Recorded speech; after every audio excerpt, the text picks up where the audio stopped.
Assalamualaikum warahmatullahi wabarakatuh. Di penghujung tahun 90-an, saya menjadi TKI gelap di Malaysia, dideportasi. Deportasi itu ke pulau-pulau, Kepulauan Riau, Pulau Bintan. Di Pulau Bintan saya lumayan lama, sekitar 7 bulan, bekerja di peternakan ayam, di perkebunan sayur, punya toke-toke tuh, bos-bos Cina. Sampai akhirnya perjalanan itu mendaratkan saya terdampar di Pulau 7. Masih Kepulauan Riau.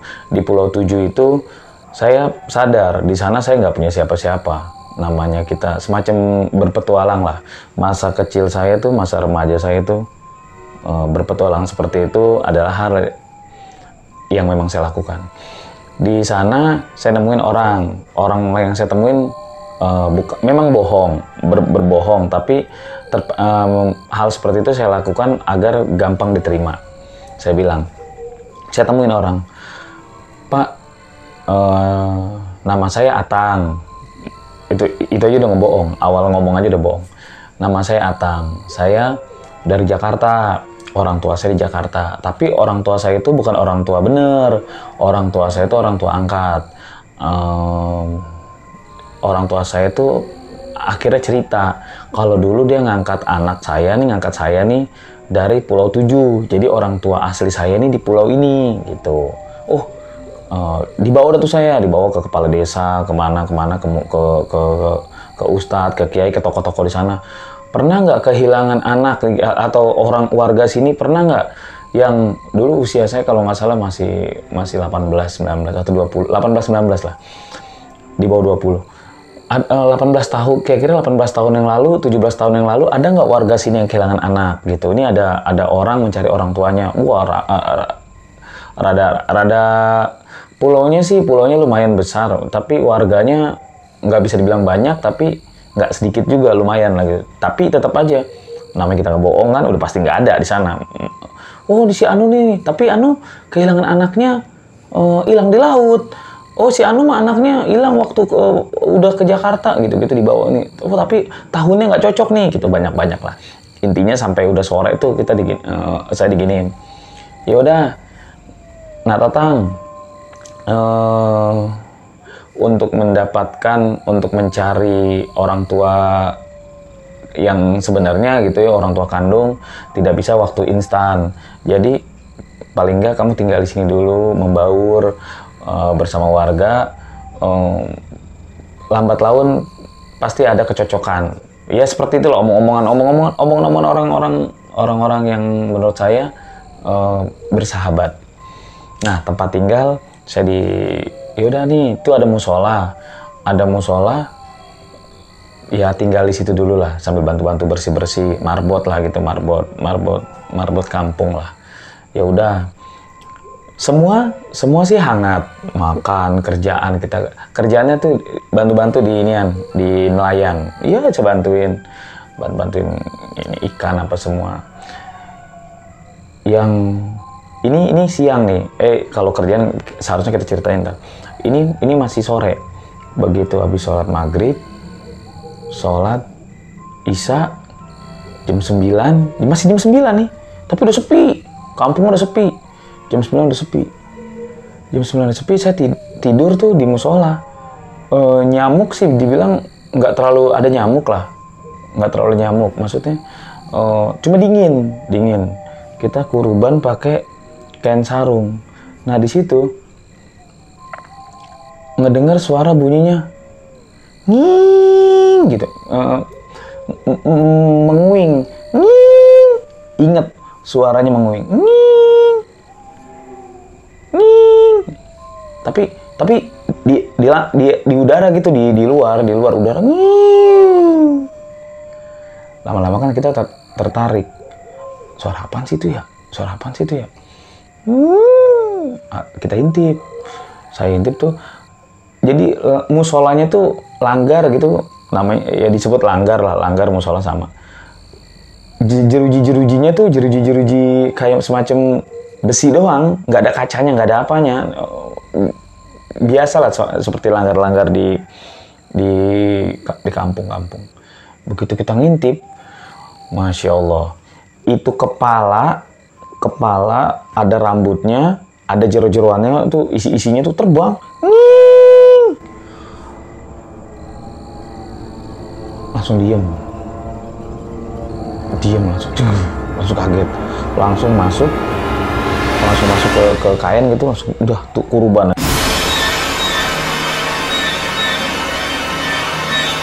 aja. Itu suara sepanjang malam nggak sering tapi sesekali.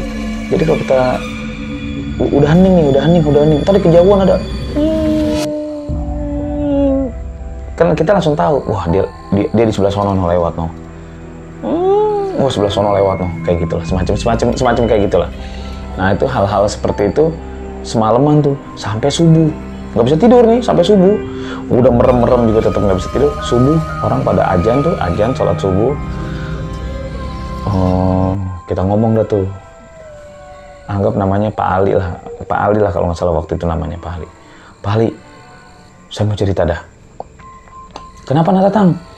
Gini Pak Ali, kan saya dengar suara nging dah tuh, cerita kayak tadi tuh, dengar suara nging. Begitu kita lihat, kepala perempuan, rambutnya kriap-kriaban, nggak begitu tinggi, jadi langit itu gelap tapi terang. Malam gelap tapi kita ngelihat langit itu masih remeng-remeng, pokoknya kalau kita ngeliat langit itu, kalau sesuatu yang melayang kita bisa lihat, gitu, itu kita bisa lihat. Cerita, jawaban Pak Ali apaan? Ya begitu biasa di sini, polong namanya itu, udah jangan dihirauin, nggak ada masalah itu, maksudnya nggak jahat ke kita gitu, nggak ada masalah. Masa sih? Iya, ya udah. Intinya malam pertama kita tahu kalau di sini ada polong berkeliaran. Kalau di Bali mungkin namanya leak ya, di sini polong namanya. Di masing-masing tempat banyak nama lah. Siang biasa tuh kita bantu kerja apa semua, yang penting kita dapat makan dulu lah sambil ngobrol. Masih penasaran sama polong, Nah baru penasaran seperti itu malam keduanya ada yang namanya bukan hajatan. Jadi kalau orang habis lahiran kalau bahasa Jawa mungkin kendurian, atau kalau bahasa kita tuh biasa selamatan. Begitu habis sholat Isya, ini di rumah si A gitu ya, iya kita selamatan. Wah kita selamatan. Ngomong begini biasalah. Jadi kayak orang dia lebih condong orang kena dibanding pembicaraan apa. Sebenarnya lebih tertarik membahas polong, tapi orang sono kayaknya hal yang biasa. Itu kita lebih condong habis ngaji biasa ngobrol-ngobrol santai, tapi pembahasan lebih banyak bukan ke polong. Ke polong tuh kayaknya orang sana sudah biasa. Nah, kita ngomong. Sebenarnya saya tuh lebih tertarik bahas polong, tapi orang sono kayaknya udahlah gitu. Lebih ngomong ngalor ngidul, malah lebih ke arah pribadi. Dulu nih orang tua siapa gitu. Emang dikasih tahu orang tuanya siapa, namanya, kerjanya apa gitu, profesinya apa, siapa gitu. Lebih condong ngomong begitulah. Selesai lah malam itu sekitar jam 10:30 kita pulang. Harapan saya tuh suara nging itu kedengeran, biar kita rame-rame kita tunjuk tuh. Biar kita tunjuk, tapi enggak. Ya udah. Begitu kita enggak, subuh-subuhnya rame nih. Musola juga rame. Dia dibangun, ada apa? Bangun habis sholat subuh. Si rumah yang baru kita datengin kan lahiran nih, selamatan lahiran. Jadi habis lahiran tuh. Jadi diserang sama polong. Kalau kuntilanak kan nyerang si anak nih, si bayi. Kalau polong itu nyerang si perempuannya. Jadi perempuannya tuh karena pendarahan ya, namanya habis lahiran kan darah nifas masih ada tuh. Itu si polong malam-malam tuh masuk, disedot tuh dari selangkangan, disedot, kering, pergi, mati, meninggal. Nah itu kita rame-rame warga. Ya udah, akhirnya intinya hari itu kita nguburin, makamin. Bayi lahir udah yatim nggak ada ibunya. Nah mulai tuh, wah polong mulai ini lagi. Nah pembahasan sebenarnya polong di mana. Mulai ada ronda nyari polong. sehari 2 hari nggak ada hasil. Biasa lah, maksudnya udah mulai ini. Tapi sesekali kedengeran suara nging, tapi nggak tahu di mana kan nging. Kalau saya tuh di musola tuh dilanggar udah nggak mau. Kalau pertama masih norak, masih nyari apa sih. Sekarang udah nggak dengar suara nging, udah tutup aja, tutup. Cepat pagi deh, cepat pagi. Itu aja harapannya. Berarti tuh selama saya di situ, saya udah mengalami polong memakan korban. Nah, kita ada sama masih sore, kita ada kendurian lagi, ada selamatan lagi, tapi rumah yang berbeda, maksudnya arah yang berbeda. Kita selamatan di sono, pulang biasa. Pas pulang, salah satu orang mau kencing nih, dia mau kencing. Begitu dia kencing, langsung keluar lagi lari. Woi, polong, iya. Ya jujur aja, nggak berani juga saya nggak berani juga. Enggak. Badan polong. Langsung rame-rame tuh ngedeket tuh.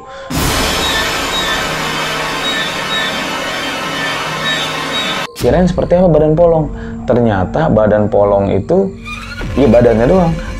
Perempuan, kepalanya tuh nggak ada bolong, Jadi lagi duduk aja gitu, lagi duduk. Langsung diambil batu, diambil batu, masukin batu apa aja masukin. Cepet-cepet tuh gerakannya, ayo cepet. Batu, duri, apa aja yang ada di situ, kabur langsung. Udah, tinggal. Subuh, biasa nih sholat subuh dulu, ngomong gitu, di belakang tim bambu katanya, kemarin kita pulang ada gini-gini, ya bener. Wah, akhirnya tuh tunggu matahari terbit. Begitu matahari terbit, kita balik deh ke tempat itu. Begitu balik, cewek mati. Jadi kalau yang sebelumnya kita lihat di situ ada badan doang, sekarang udah ada kepalanya, mati. Kronologisnya mungkin seperti ini. Ini kan polong nih, leher kan bolong tuh, udah kita masukin tuh apa tuh. Nah begitu dia polongan nih abis ngayap malam nih, dia pulang nggak ngelihat lagi bolongannya tuh. Ini bolongan ada apa nih? Dia nggak lihat lagi, mungkin dia langsung masuk, serem. Begitu dia masuk, serem, mati. Kan ada duri, ada apa gitu Pak. Jadi kalau masih jadi polong mungkin masih jadi makhluk gaib. Begitu dia masuk dalam, udah jadi manusia biasa dalam perutnya ada batu, ada apa di ini, mati langsung. Begitu kita kenalin, ternyata polongnya ini adalah penjual ikan di pasar. Jadi ada pasar tuh, dia kan jual ikan. Kalau pagi-pagi tuh dia jual ikan, keseharian kita ngeliatnya kayak orang biasa aja, kayak perempuan biasa, nggak ada aneh-anehnya. Tapi ternyata dia melakukan, jadi kalau malam jadi polong. Nah polongnya itu dia bukan setan, jadi dia ilmu hitam. Jadi dia mungkin awet muda atau apa. Pesugihan alasan untuk menjadi polong tuh macam-macam, beda-beda.